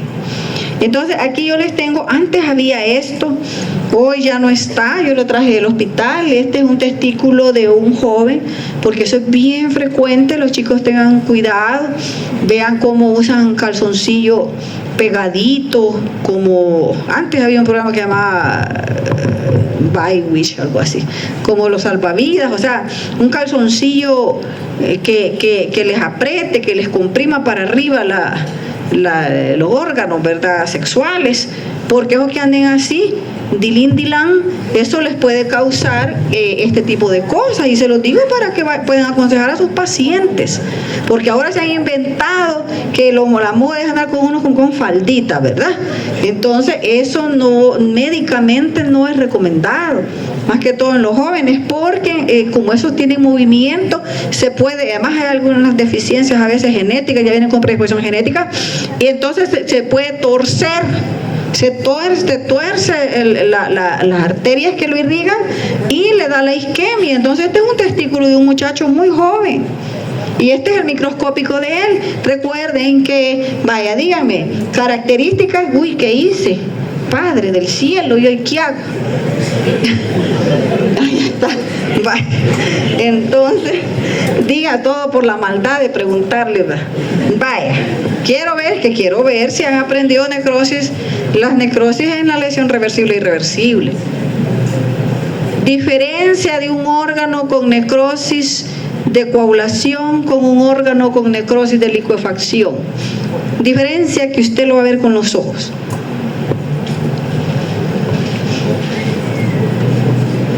Ajá, dígame. El color, dígame. Usted amplíese. Más claro. Vamos a oír más opiniones. Yo ya les digo luego, les voy a reforzar. Diferencia macroscópica entre el infarto, necrosis de coagulación y necrosis de licuefacción. Vaya, la necrosis de licuefacción, ¿con qué tipo de inflamación está asociada?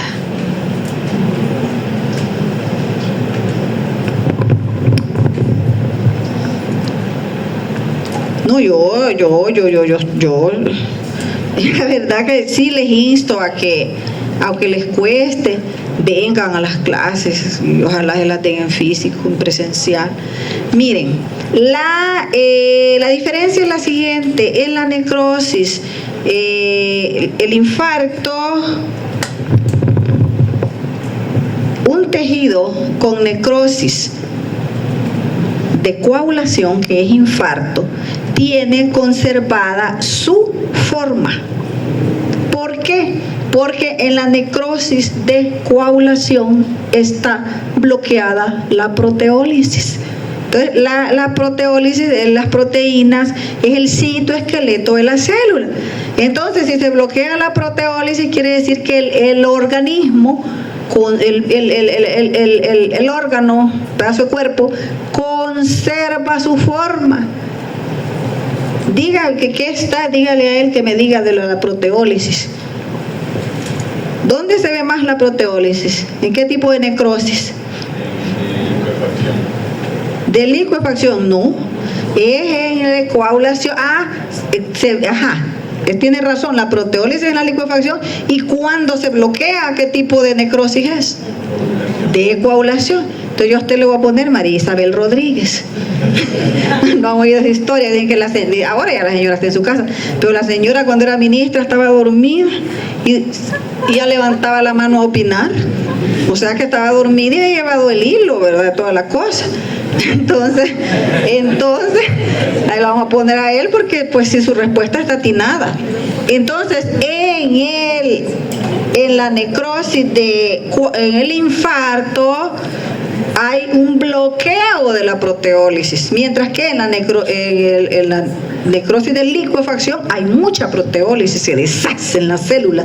Entonces, en la necrosis de licuefacción, el tejido usted lo va a ver con todos los signos clínicos de inflamación aguda. Qué eritema, qué calor, qué rubor, qué dolor y pus, pues, si es que la necrosis de licuefacción es un divieso, como dice la gente, un nacido, un absceso. Entonces, mientras que la necrosis de coagulación, aquí no están viendo ningún nacido, ningún absceso, están viendo un testículo con su forma y tamaño y peso que Dios lo creó, ¿sí? Solo que está negro. Entonces, él no perdió su forma porque en la necrosis de coagulación hay bloqueo de la proteólisis. Entonces, así como ven el asunto negro con forma de testículo, porque este es el cordón espermático, este es el propio hijo, le falta la piel, el escroto. Entonces, así como lo están viendo ahí, así está aquí el histológico. Ahí están los cordones espermáticos con forma. Mientras que si fuera que estuviera con pus ese testículo, ya ni se vieran esas cositas que están ahí como choricitos, ¿verdad? Ya estuviera todo eso destruido. Entonces vemos ahora los infartos rojos y blancos. Y vean ustedes, esto es de pulmón. Usualmente el vértice del infarto indica dónde está el vaso obstruido. Y esto aquí tenemos el pulmón. Ya les voy a presentar la foto del macro que vamos a ver en Pato, en el laboratorio. Esto es del libro. Entonces tenemos, porque les digo que ya les expliqué por qué el infarto de pulmón es rojo, ¿verdad? A pesar de que la obstrucción es arterial y a pesar que es una víscera laxa, es por su circulación colateral. Mientras que aquí tenemos un infarto blanco del vaso. Ahí no hay circulación colateral y es una víscera sólida. Y es blanco. Entonces es un infarto blanco, pálido, anémico, isquémico, ¿sí? Sin nada, ni sangre que le llegó, todo se hizo blanco. Entonces, ¿cuál va a ser la huella histológica? Aquí tenemos que la regla, la célula fantasma. Célula fantasma es eso que les acabo de enseñar. Están lapidizadas, están como sombreadas, pero están ellas. O sea, es como que usted mire un fantasma, es como un humano, solo que medio sombreado, ¿verdad? ¿Sí? Entonces, la célula fantasma se ve en la necrosis de coagulación porque ya conservan su forma, ya está conservada su forma, ¿eh?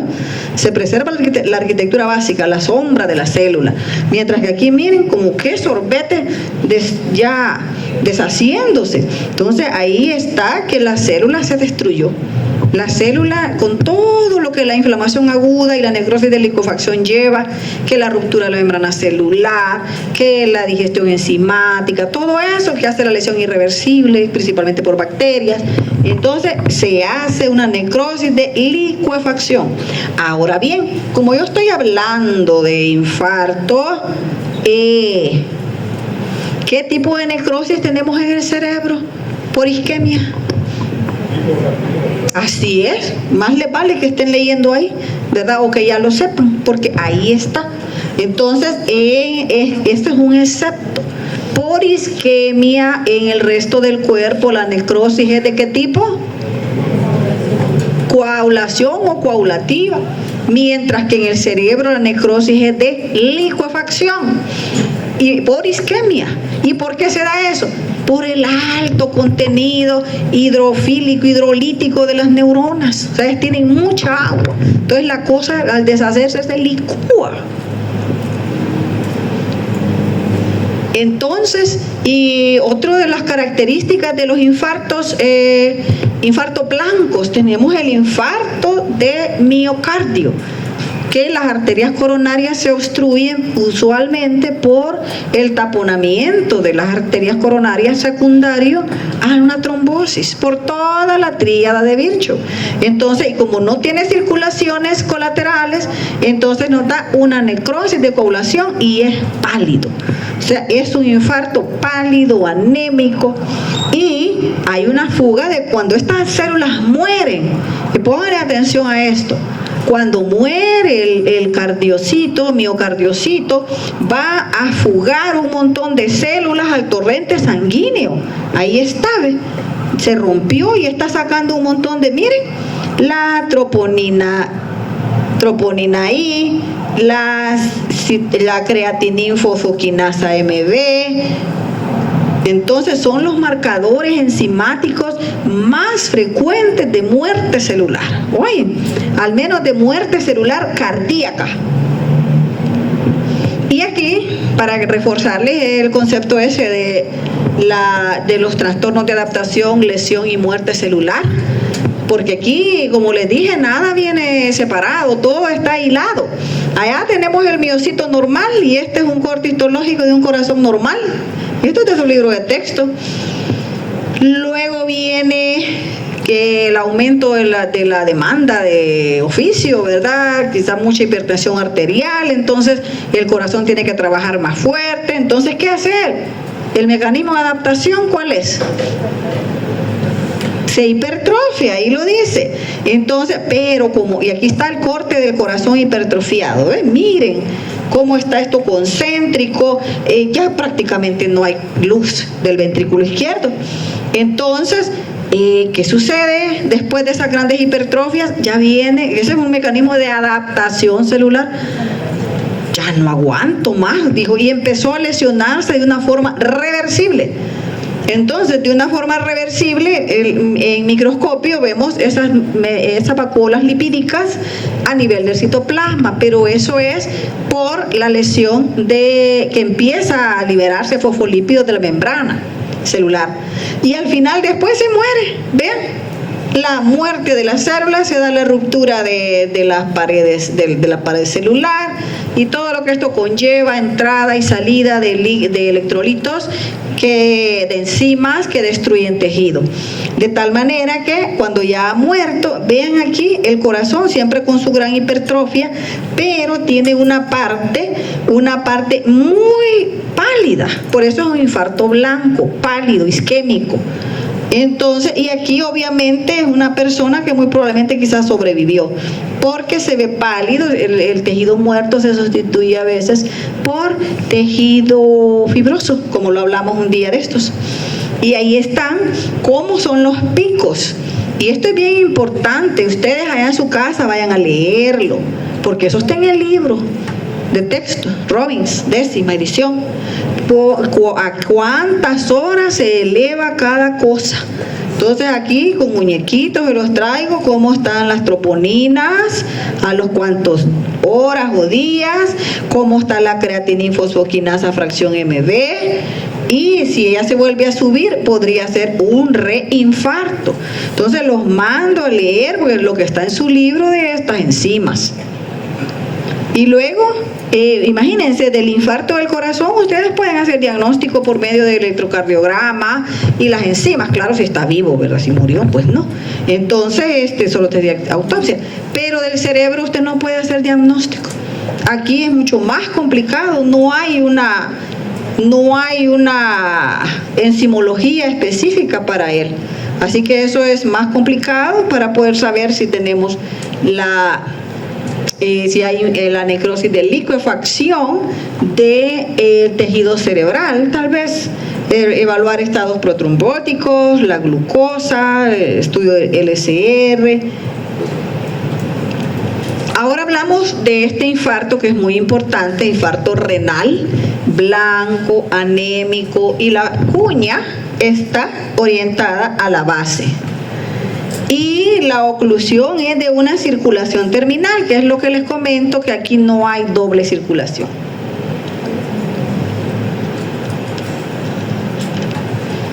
Estos conceptos tienen que llevarlos muy afianzados al día de laboratorio. ¿Cuál es la diferencia entre un infarto blanco, un infarto rojo? Y ejemplos de órganos. Oyen. Luego aquí le dice hasta cómo están las enzimas en la sangre, qué tipo de examen de sangre usted puede mandar. Y luego el infarto pulmonar, ahí le habla cómo es que se da la situación, ¿verdad? Por la doble circulación, porque hay arterias pulmonares más bronquiales. La sangre se hace rojo porque le está llegando sangre por las arterias bronquiales, por eso se hace rojo. Y pues inunda el tejido. Y este es el macro que van a ver ustedes en el laboratorio del infarto de pulmón, justo estas piezas, cuya obstrucción es el vértice de la cuña. ¿Cómo va a saber usted que esta persona clínicamente o por medio de laboratorio va a tener un infarto de pulmón? Pues tiene que ver que las personas pueden, o se muere de un solo, o tiene la hemoptisis, es decir, sangre fresca, o herrumbroso, si es algo ya más antiguo. Y esto es bien importante, en un infarto pulmonar no espere encontrar el trasudado como hablamos de los edemas, ¿se acuerdan? En el edema pulmonar hablábamos que en el líquido pleural se acumulaba otra vez. Háblele al niño. ¿Cómo que en el edema pulmonar qué tipo de líquido encontramos? ¿Trasudado o exudado? En el edema pulmonar, exudado. Pues por exclusión, que él lo está diciendo. Pero bien, en el edema de pulmón es un trasudado. ¿Pero por qué es trasudado en el edema de pulmón? ¿Y por qué aquí es exudado? Porque aquí es exudado cuando ya había infarto.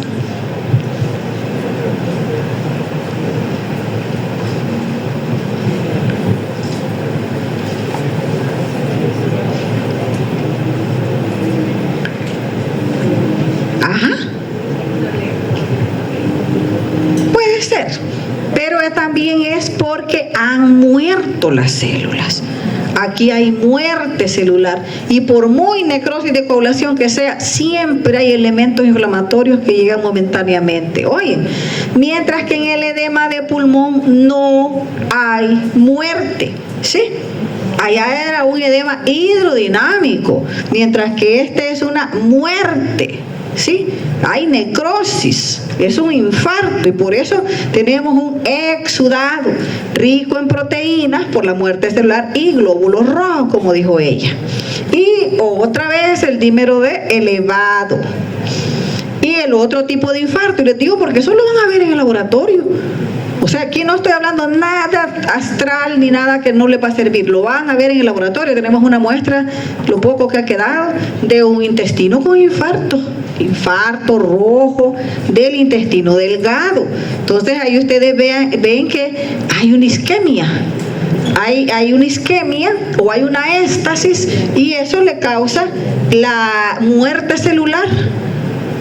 Es decir, un infarto, necrosis de coagulación, pero como hay animalitos, ¿verdad? O sea, nosotros en el intestino es lo más sucio que andamos, entonces las bacterias, ante esa muerte celular, las bacterias pueden atravesar la pared y esto al final puede llegar a esta persona a darle una sepsis.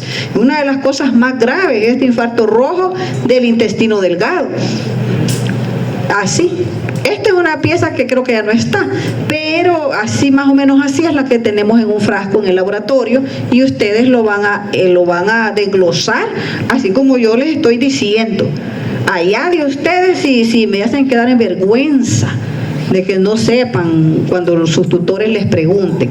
Entonces, si ya se murió la célula, obviamente va a haber un aumento del ácido láctico, porque hay una isquemia intestinal y un metabolismo anaerobio masivo. Y bueno, lactato elevado, va a haber dolor abdominales agudos, una necrosis inminente, puede haber una leucocitosis con desviación a la izquierda. O sea, eso de los hemogramas, mándenlo ante una sospecha de las pancitas, dolores de panza. Eso no se les olvide porque yo estoy leyendo noticias bien feas, que tal vez con un hemograma pueden ustedes haberse salvado y haber hecho un buen diagnóstico. Hoy no está fácil. Entonces tienen ustedes que sospechar las cosas y mandar exámenes de laboratorio, además de su sospecha clínica. Aquí tenemos los marcadores. Este cuadro tienen que aprenderlo o comprenderlo, porque ese es un cuadro comparativo y le está diciendo de todo, ¿verdad? Dependiendo del tipo de situación, del tipo de necrosis. Gracias, niños, por la atención que me han dado. Muchísimas gracias, se les quiere mucho y nos vemos el jueves con los que tengo laboratorio, 3:15 aproximadamente. Grupo 14, creo que voy a empezar con ellos, ¿verdad? Ajá. Grupo 14, miren, un mensaje, ya que me acordé, toda cosa, como todos van a pasar bajo mi tutoría, igual que el otro docente, toda cosa que si usted es de grupo 10, grupo 5, y tiene un problema conmigo, con mi tutoría, con mi nota, por favor, abóquense a Ángela. ¿Sí? Porque ella es el enlace entre ustedes y yo, y del propio grupo 14 también. Así que no me anden buscando a mí, búsquenla a ella y ella me va a buscar a mí. Ella sabe los mecanismos, ahí tenemos el correo, todos nuestros contactos.